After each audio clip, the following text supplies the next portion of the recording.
because I was always a cool girl. Like the guys would like to talk to me, but not like me.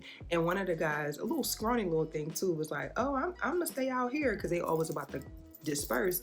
And he was like, "I'm gonna stay out here with Big Mama." And I just remember feeling like,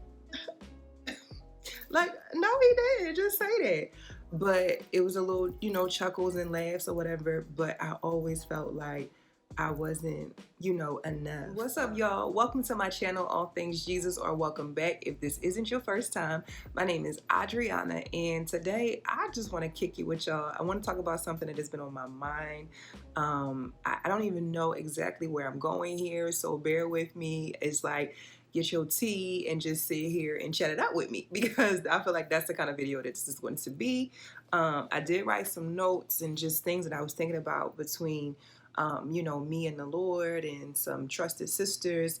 And that is, I wrote down a little semi-title, if you will, learning to embrace what they used to hate but now love. And you might be like, girl, what you talking about?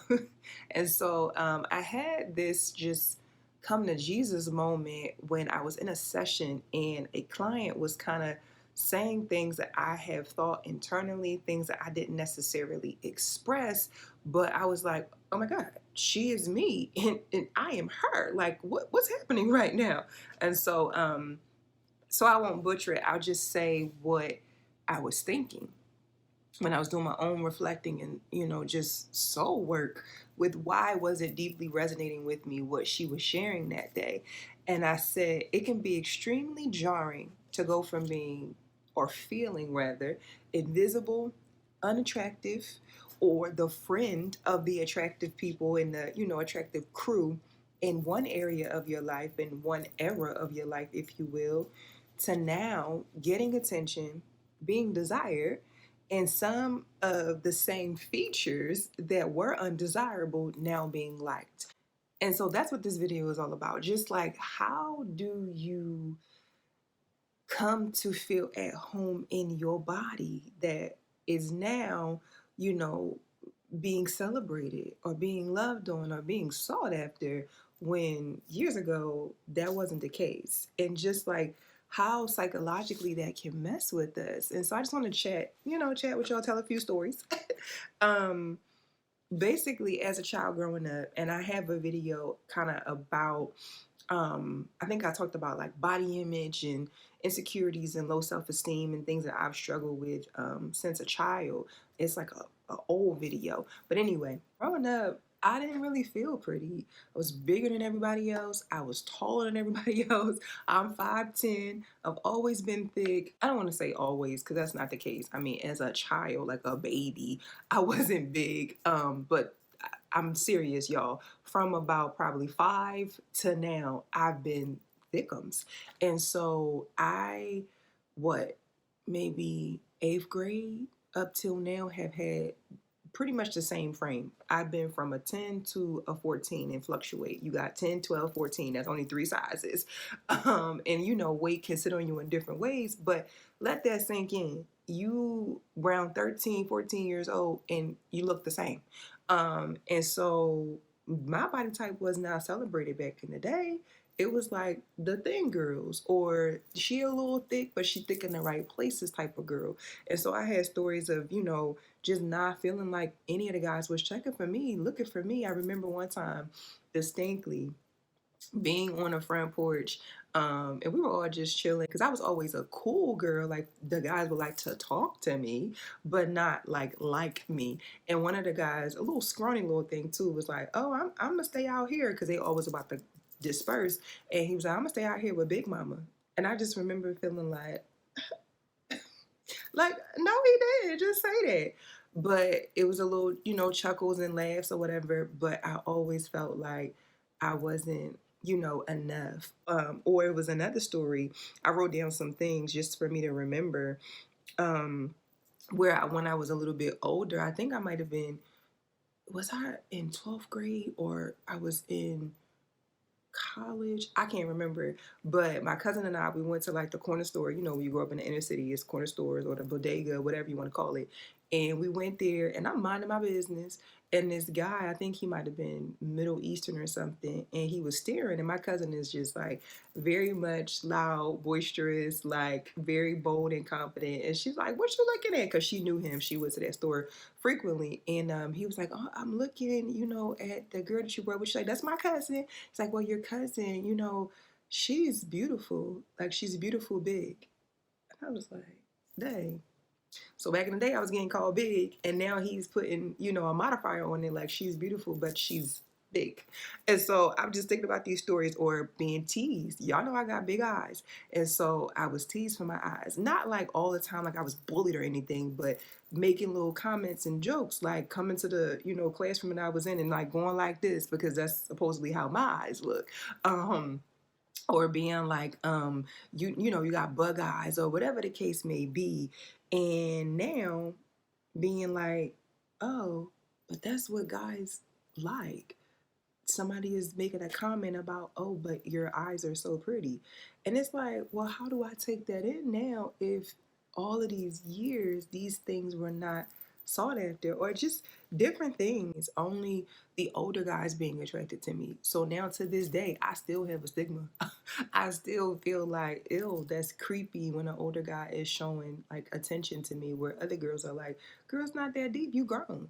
But because I was a kid back when they were, older men trying to get at me, but no one in my own age group paid me any attention or any time of the day. And so these are just things that I have experienced, and I'm quite sure you probably can drop your own.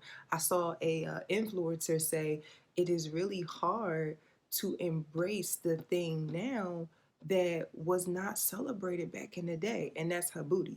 Everybody talk about having a big booty. People go and pay for a booty when she had to hide hers. And she was talking about the stigma of it and being at church, and the older women in the church telling her like, don't be flaunting your butt. And she like, but this my butt though. Like, she's a part of me and I'm a part of her.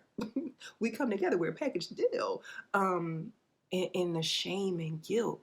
And now at 33, just being like, oh, I don't gotta have to try to hide her. Like, she's not something that I can be ashamed of and try to say, girl, you stay in the car, I'm going here into this store. I can be fully who I am. And so anyway, all of the encounters that I'm talking about and things that have happened, it framed it just a negative mindset in my head. I couldn't just fit in and look like other girls in my age group. I always felt just kind of like other.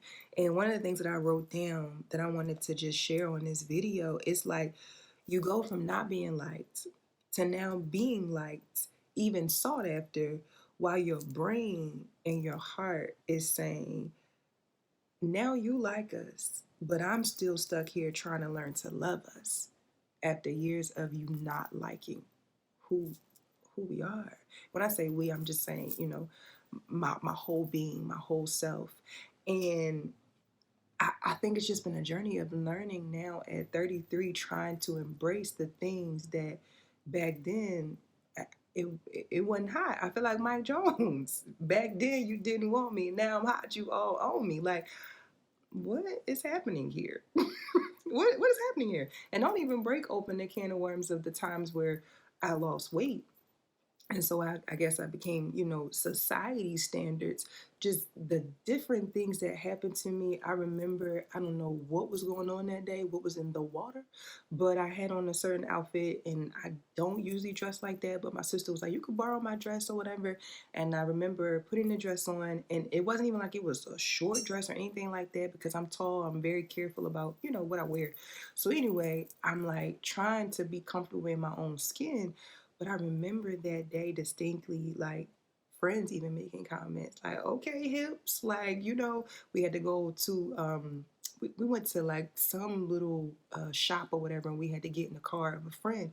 And she was like, well, I don't know if hips gonna be able to fit back there. I got my car seats back there. And I'm like, it's cool, it's friends, we all laughing and joking. But the thing that made me feel like jolted was the men, right? I remember distinctly we were in a pizza shop and they were like, that man just like looked you up and down. And I was like, I don't pay men no mind because in my mind, they usually ain't checking for me because of how I've been framed my entire life. It's just a default. Like, oh, he looking at my friends or whatever. They like, no, he was just looking at. I'm like, whatever. We get up to leave, and they say like he turned around again and like just literally, it's to the point where my friend was like, oh no, I'm walking in front of you, and my other friend was walking behind me. And I'm just like, wow, to be objectified in that way. Later on that night, we in the liquor store, and I'm like, what is going on? Like, I'm not even trying to get anything. I'm just chilling. At that time of my life, I wasn't even drinking in that way. My, college years, whatever. Thank God for Jesus. Um, and I'm just, I'm in there with my friends, just waiting for them to get what they needed to get. Long story short, this guy is in there, and I turn around, and he hurry up and went like that. He was filming me. He was putting my body on Snapchat. Now, listen, I'm not around here walking out here with a big old, I don't know, BBL, whoever got a big booty you think of. I just lost a little weight. Just got a slim waist and a little bit of his. But this what happens, and it was just so jarring to me, and trying to learn how to be like, oh, now that I'm acceptable, now people liking me now. And first of all, that's disrespectful, but just trying to take it all in. And even now, as I'm not my smallest, I'm trying to lose some weight, um, but still being wanted, and me not having to learn to love myself, and not this toxic self-love, child, where you are just selfish, um, and you don't think about anybody but yourself, in regards to what makes you comfortable and all of that stuff, that this propaganda that the world is spewing to us now. But genuine, for real, I look in the mirror and I can love who I see. And so anyway, this video is just to talk to you, sis, or to you, brother, because there's men out there too that are like, my dark skin is now being embraced, my culture is now being embraced, if whatever, if they're African or whatever the case may be. But back in the day, I was made fun of for that. I was made fun of my voice and my accent, or my skin, whatever the case may be. And how do I now learn to love that? And just the cognitive dissonance that comes along with it. And so I was just, sitting there and thinking about how I have to fight to believe that God has made me beautiful, that He calls me beautiful, that in these moments where I'm struggling, I have to learn to nurture the little girl inside of me who felt like she was ugly, who felt like she was too big, who felt like she didn't fit in, who felt like she was taller than all the boys. They didn't want me, they wanted the little petite one. And just speaking over her when she rises up, when I feel like I want to shrink in the room, or when I'm getting a DM and the guy's like, you're beautiful, you're this and that, and I'm like, you talking about me? Like, no, I don't think I'm ugly. I'm not struggling with low self-esteem, but I'm just not used to it. The dissonance is still there. So I had to speak to her, and I wrote down in my journal, like, baby girl, you were ahead of your time. Like, you were always beautiful. It took others a little while to catch up. And now you have to own that, and you have to believe that. I remember another joke and things I used to get teased about. This guy, I don't even remember his name. I was in high school, and he used to be like, yo, what are you doing here? What are you doing here? You are a grown woman. Like, you look like a 30-year-old. Like, you really don't look like you're supposed to be in high school. And again, like I said at the beginning of this video, I have looked the same for years. Like, if you didn't believe me, now you know from this story. And I'm now learning to sit in that. Like, yeah, I am 33 and I look good for my age. And I am now at home in this body. And so anyway, I'm just learning to change my thought patterns. I'm learning to just cast down and capture those thoughts that try to exalt themselves against the knowledge of God, and just, override them with the truth of the gospel, override them with just kind words to myself. And I was thinking about, how in Romans 12:2 is telling us, do not be conformed to the patterns of this world, but be transformed by the renewing of your mind. So you will be able to test what is His good, pleasing, and perfect will for your life. And I think if you're struggling out there, if it's like this battle of dang, I wasn't celebrated for my skin color, or I wasn't celebrated for, I don't know, just unique things, whether it's your eyes, or it is your shape, or your accent and your culture and the things that you do, your smile, whatever it is, and now it's being embraced.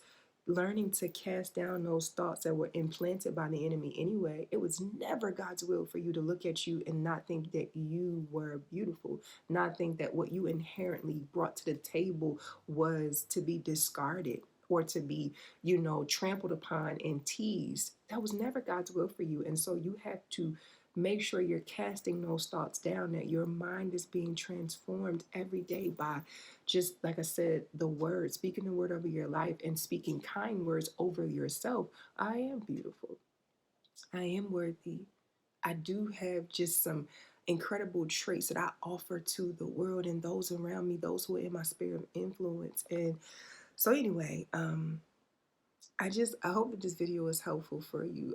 It has been a journey. I'm not even going to sit here and talk about all of the different things and how my mind is still trying to wrap itself around what I said. Just how do you toggle the tightrope of, this didn't used to be acceptable or loved or wanted, and now it is. And then how do I come to a space where I now agree with what people are saying about me, what God has already said about me?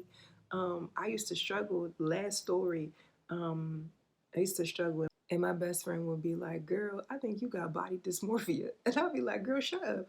But I used to look in the mirror and not see what everybody else around me saw.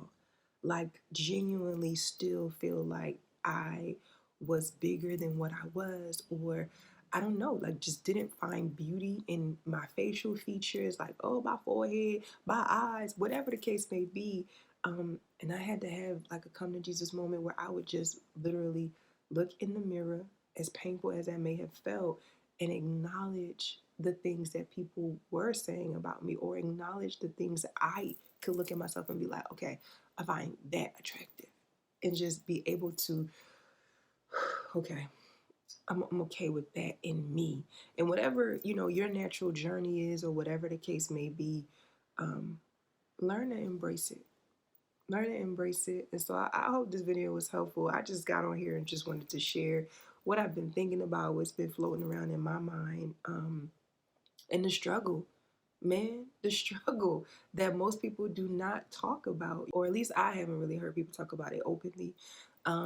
But if you have similar experiences, please comment below. I want to hear from y'all. Talk back to your girl. I do respond to my comments, and I'll be praying over you if you still are struggling with trying to find that space of feeling like I'm at home in my own skin. I'm at home in who God created me to be, and I feel like I can rest in it. I can rest in this body that He has given me, and I don't have to feel like I'm, otherly or somehow not worthy because I don't fit the mold. Or now I do fit the mold, and I'm still struggling because I feel like I don't fit the mold, like I used to not fit the mold. Whatever the case may be, I want to hear from you. And so I hope this video was helpful. And always, until next time, whatever you do, do it all for the glory of God. Bye, y'all.